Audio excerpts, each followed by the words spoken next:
ვინ არიან რუსეთის უმდიდრესი ადამიანები? ეს ის კითხვაა, რომელზე პასუხიც ცხადია ყოველთვის საინტერესოა, რადგან ამ სიაში მოხვედრა ავტომატურად ნიშნავს, რომ საუბრობთ ადამიანზე, ადამიანებზე, რომლებსაც პუტინის გულისა და ნდობის მოგება გამოუვიდათ და შეძლეს იმ ურთულესი მიზნის მიღწევა, რასაც ბევრი ფულით მოსკოვში გადარჩენა ჰქვია.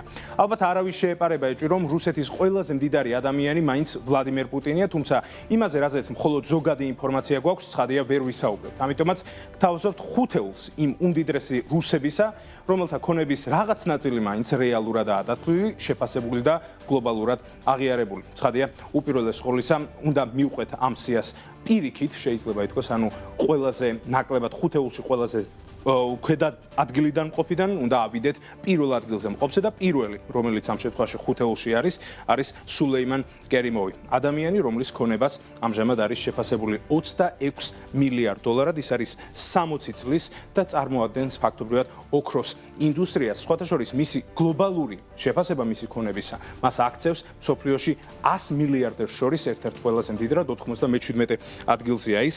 ის ფაქტობრივად, როგორც აღნიშნე, ოქროს მოპოვების კუთხით არის რუსეთში ყველაზე მნიშვნელოვანი მოთამაშე და პოლუსის მფლობელია, აკონტროლებს სხვათა შორის მის ოჯახთან ერთად და ურალკალშიც ფლობს ასევე ისილს. მნიშვნელოვანია აღინიშნოს, რომ თავის დროზე სულეიმანი გამდიდრდა გაზპრომში და სბერბანკში წილების ყიდვით, რისთვისაც სხვათა შორის მან საკმაოდ რისკიანი სესხი აიღო და მოახერხა, რომ მაშინდელი ის სესხი, რომელიც ლევერიჯირებულად აიღო, საკმაოდ დადებითად შემოებრუნა თავისთვის. სხვათა შორის 2008 წლიდან ის დაღესტანს წარმოადგენს რუსეთის ხელისუფლებაში და შეიძლება ითქვას, რომ არა მარტო უბრალოდ ბიზნესმენია, არამედ პოლიტიკურად აქტიური პირიც არის. ის არის სახე და ძალა ამ შემთხვევაში დაღესტნისა რუსეთის ხელისუფლებაში. აქ შეგვიძლია გავიხსენოთ ერთი საინტერესო ფაქტი, ის მოყვარულია სწრაფი ტრანსპორტის, ამ შემთხვევაში ფერარის და 2006 წელს 200 კილომეტრის სიჩქარით მოძრაობისას მან ფაქტობრივად ავარია განიცადა მისმა ტრანსპორტმა და ის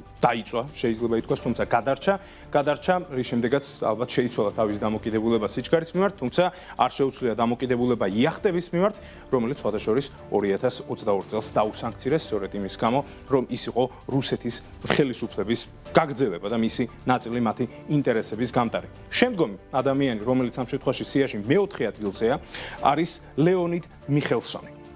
ადამიანი, რომელიც ფლობს ამ შემთხვევაში 28 მილიარდის ქონებას და ის არის ძირითადად ბუნებრივი აირისა და ქიმიკატების ინდუსტრიაში წარმოდგენილი. ის მსოფლიო რეიტინგში არის 82 ადგილზე.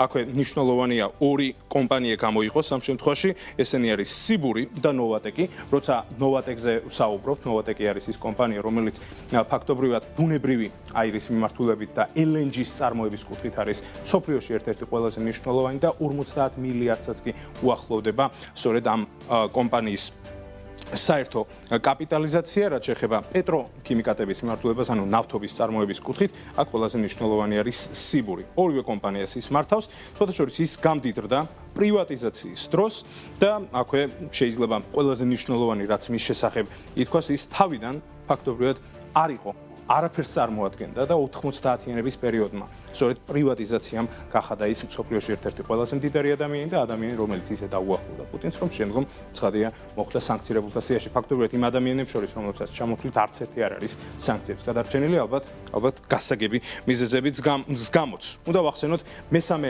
ადგილზე მყოფი ადამიანი, რუსეთში სიმდიდრით ყველაზე გამორჩეული ადამიანი მესამე ადგილზე მყოფი არის ვაგით ალეკპეროვი. აზერბაიჯანში დაბადებული პიროვნება, რომელიც არის 75 წლის, მისი ქონების შეფასება არის 30 მილიარდი დოლარი. ის მსოფლიო რეიტინგში თავისი ქონებით არის 80 ადგილზე და ნავთობის ინდუსტრიაში არის წარმოდგენილი და ნავთობის ინდუსტრიაზე როცა ვსაუბრობთ, აი ამ ადამიანთან ასოცირდება ლუკოილი. მისი სახელი, მისი შერჩეული სახელია ლუკოილი. ის არის ადამიანი, რომელმაც ფაქტობრივად რუსეთის სახელმწიფოში ეს კონკრეტული კომპანია გაძლიერა, განავითარა და მიიყვანა იმ მოცემულობამდე, რომ იმხელა მნიშვნელობისა გახდა, რომ დასასანქცირებელი გახდა დასავლეთის მიერ, როგორც გვახსოვს, ლუკოილი უკვე დასანქცირებული კომპანიაა და მისი საერთაშორისო აქტივები სრულად არის გაყინული ამერიკის შეერთებული შტატების მიერ.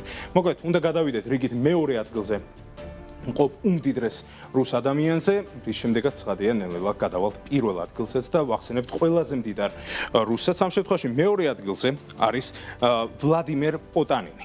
ადამიანი, რომელიც 30 მილიარდს ფლობს და სხვათა შორის ის პირდაპირ გვერდით არის შეიძლება ითქვას ალეკ პეროვის 79 ადგილზე არის ის მსოფლიო რეიტინგში თუმცა განსხვავებით პოტანინისაგან, განსხვავებით ალეკ პეროვისაგან, ის უფრო მეტად მეტალების ინდუსტრიაში არის წარმოდგენილი და ნორილსკის ნიკელს მართავს. ნორილსკის ნიკელი არის კომპანია, რომელიც მსოფლიოში ასოცირდება ნიკელის წარმოებასთან. ყველაზე დიდი წარმოებელი კომპანია ის მსოფლიოში, შესაბამისად მისი გამდიდრება სრულიად არ არის გასაკვირი. აქვე ძალიან საინტერესო ინფორმაცია, რაც ცხადია, უნდა იცოდეთ და საინტერესოა რაღაც თვალსაზრისით. მას რუსეთის ისტორიაში ყველაზე ცუდი განქორწინება ჰქონდა, იმიტომ რომ თავისი მეუღლისთვის მოუწია 7 მილიარდი დოლარის დატოვება, როცა ისინი განქორწინდნენ. ლონდონის სასამართლომ ასეთი გადაწყვეტილება მიიღო, მოკლედ ძალიან ძვირად დაუჯდა მას განშორება, თუმცა მოახერხა როგორც ხედავთ ფინანსების აღდგენა, პოზიციების აღდგენა და 79 ადგილზეა და ბოლოს უნდა ვახსენოთ ადამიანი, რომელიც არის დღეს რუსეთში ყველაზე დიდარი. ალექსეი მორდაშოვი. ადამიანი, რომელიც ფოლადის ინდუსტრიაშია ძირითადად წარმოდგენილი და ინვესტიციებითაც არის გამორჩეული 37 მილიარდს შეადგენს მისი ქონების მოცულობა და ის 58 ადგილზეა მსოფლიოში. სევერსტალში 77%-იან წილს ფლობს, ასევე ბანკ რასიაში ფლობს წილებს და გარკვეული პერიოდის განმავლობაში ის ფლობდა წილებს გერმანულ კომპანიაშიც, ეს არ არის გასაკვირი, რომ რუსებსა და გერმანელებს შორის იყო ასეთი კავშირები, თუმცა ბიზნეს კავშირები 2022 წლის შემდეგ დასრულდა. ეს ადამიანი, რომელიც ახლა ვახსენე, იყო ის ერთ-ერთი, რომელიც 2022 წლის 24 თებერვალს პუტინმა პირადად დაიბარა კრემლში, როცა დაიწყო შეტევა უკრაინაზე და ფაქტობრივად ნდობა აღათქმევინა, რის შემდეგაც ცხადია მას არ უღალატია და სწორედ აი ამ არღალატის გამო 500 მილიონიანი მისი იახტა ცხადია დაასანქცირა ამერიკის შეერთებულმა შტატებმა, ევროპამ ყველა ძირითადი ქვეყნის მიერ არის ის დასანქცირებული. მოკლედ ასეთი არის რუსეთის უმდიდრესი ადამიანების სია, თუმცა კიდევ ერთხელ უნდა შევახსენოთ მაყურებელს, რომ მსოფლიოში ყველაზე მდიდარი რუსი ცხადია არის ვლადიმერ პუტინი, თუმცა მისი ქონების შესახებ კონკრეტულ ინფორმაციას ცხადია ჯერჯერობით ჩვენ არ ვფლობთ.